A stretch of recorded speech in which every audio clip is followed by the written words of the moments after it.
नमस्कार दोस्तों, स्वागत है आपका ऑनलाइन स्टडी आरएस में। आज हम कवि भूषण के जीवन परिचय, उनकी रचनाओं के बारे में चर्चा करेंगे। कवि भूषण ये एक रीतिबद्ध कवि थे। इनका मूल नाम घनश्याम बताया जाता है। विश्वनाथ प्रसाद जी ने इनका मूल नाम घनश्याम बताया है। डॉक्टर गणपति चंद्रगुप्त ने इनका मूल नाम पतिराम या मनीराम बताया है। अलग अलग विद्वानों ने अपने अपने मत प्रकट किए हैं, किंतु अभी तक कोई निश्चित प्रमाण नहीं मिला है कि इनका मूल नाम क्या था। इनका जन्म 1613 ईस्वी में, जन्म स्थान कानपुर में जो उत्तर प्रदेश में है, इनका जन्म हुआ था। पिता पंडित रत्नाकर त्रिपाठी, भाई चिंतामणि त्रिपाठी, मतीराम। ऐसा माना जाता है कि इनके भाई चिंतामणि त्रिपाठी और मतीराम जी थे। जाति से यह ब्राह्मण थे। इनको प्रसिद्धि वीर काव्य से इन्हें प्रसिद्धि प्राप्त हुई थी। वीरता भरी कविताएं इन्होंने लिखी थी, इन्हीं के कारण उन्हें प्रसिद्धि प्राप्त हुई थी। इन्होंने महाराज शिवाजी और छत्रसाल की वीरताओं का वर्णन किया है। इन्हीं की वीरतापूर्ण रचनाओं के कारण इन्हें प्रसिद्धि प्राप्त हुई थी। कार्य, ये लेखक व कवि के रूप में कार्य करते थे। उपाधि, भिन्न भिन्न विद्वानों ने अलग अलग मत प्रकट किए हैं। कुछ विद्वानों ने इन्हें कवि भूषण कहा है, किसी ने इन्हें हिंदी के रीतिकाल का विलक्षण कवि कहा है। चित्रकूट के सोलंकी राजा रुद्रदेव ने इनकी काव्य प्रतिभा से प्रभावित होकर इन्हें कवि भूषण की उपाधि से अलंकृत किया है। जो चित्रकूट के सोलंकी राजा थे, इन्होंने इन्हें कवि भूषण कहा है। और डॉक्टर नगेंद्र ने इन्हें हिंदी के रीतिकाल का विलक्षण कवि कहा है। और आचार्य रामचंद्र शुक्ल जी ने इन्हें हिंदू जाति के प्रतिनिधि कवि कहा है। अगर पेपर में पूछा जाता है कि भूषण की उपाधि किसने दी, चित्रकूट के सोलंकी राजा रुद्रदेव ने। और हिंदी जाति के प्रतिनिधि कवि की उपाधि किसने दी, आचार्य रामचंद्र शुक्ल जी ने। आश्रयदाता, महाराज शिवाजी और बुंदेलखंड के राजा छत्रसाल के आश्रय में रहते थे। उनकी वीरतापूर्ण रचना इन्होंने की है।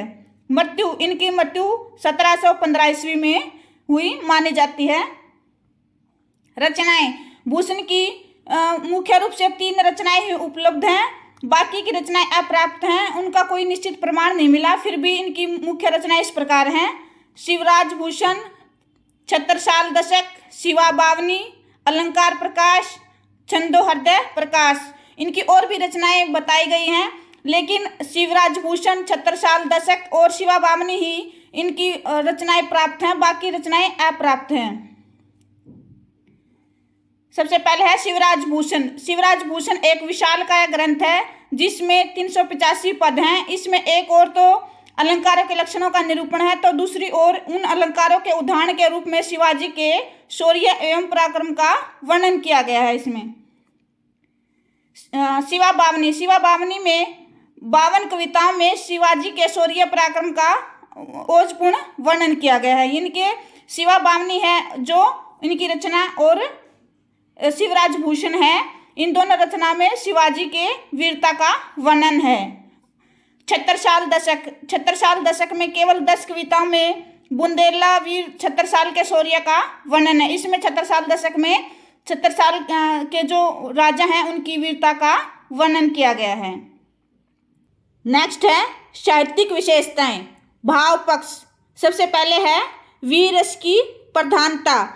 इसमें महाराज शिवाजी की वीरता का अतिशयोक्तिपूर्ण वर्णन उनकी रचना शिवा बावनी में किया गया है। इसमें दिखाया गया है कि किस प्रकार जब महाराज शिवाजी युद्ध के लिए चलते हैं तो उसका प्रभाव अलग ही देखने को मिलता है। एक उदाहरण द्वारा समझाया गया है: साजी चतुरंग सेन अंग में उमंग भरी, सर्जा शिवाजी जंग जीतन चलत है। इसमें कवि भूषण कहते हैं कि शिवाजी युद्ध में विजय पाने के लिए विशाल सेना सजाकर चलते हैं और मन में उत्साह भरकर चलते हैं।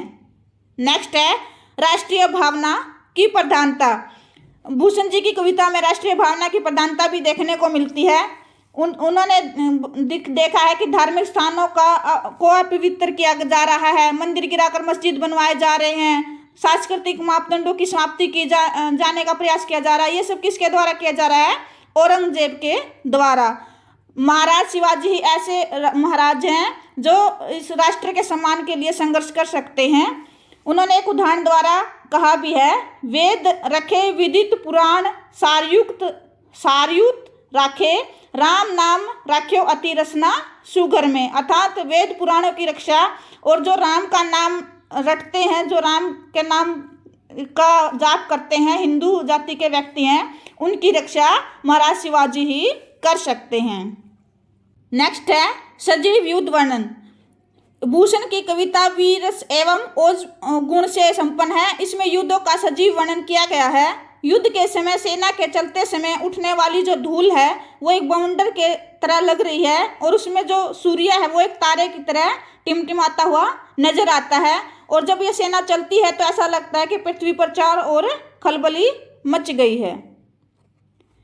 नेक्स्ट है शिवाजी की महत्ता का प्रतिपादन।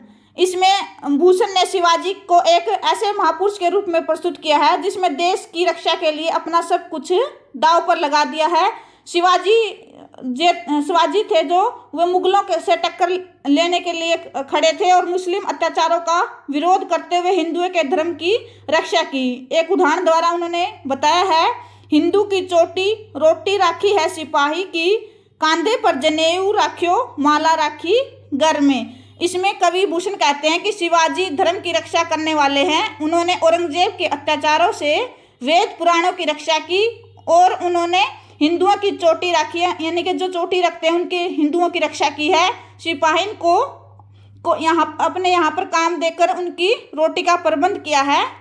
ब्राह्मणों के कंधे पर जनेऊ तथा गले की माला की रक्षा की, यानी कि जो ब्राह्मण है उनकी भी रक्षा की, अर्थात उन्होंने धर्म की रक्षा की।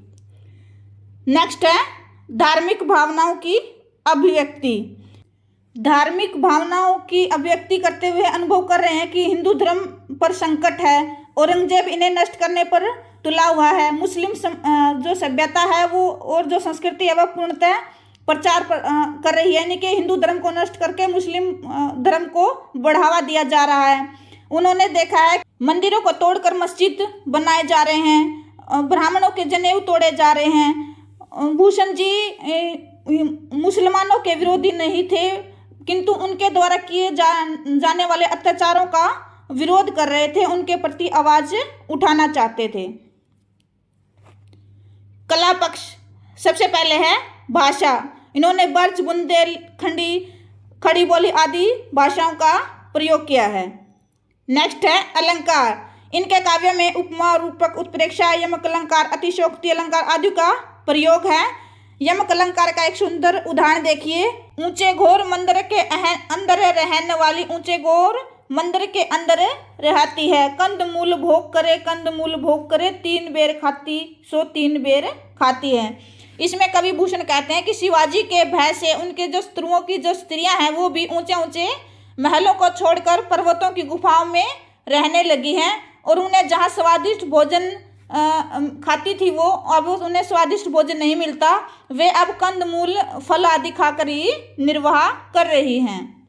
नेक्स्ट है शब्द शक्ति। इन्होंने अभिधा, जो शब्द शक्ति है, अभिधा, लक्षणा, व्यंजना 3 प्रकार की होती है ना, तो इन्होंने इन तीनों का तो प्रयोग किया है, लेकिन सबसे अधिक लक्षणा शब्द शक्ति का प्रयोग किया है। छंद, इन्होंने कवि सवैया छंदों का प्रयोग किया है। रस, इनके काव्य में वीर रस की प्रधानता है, इसके साथ साथ भयानक रस, रौद्र रस, श्रृंगार रस आदि का भी प्रयोग किया है।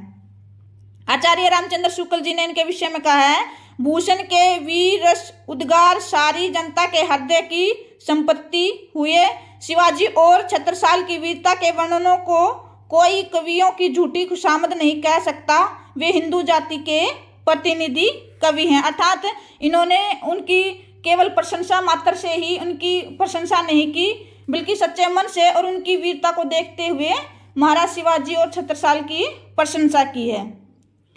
आशा करते हैं आज का ये वीडियो आपको अच्छा लगा होगा।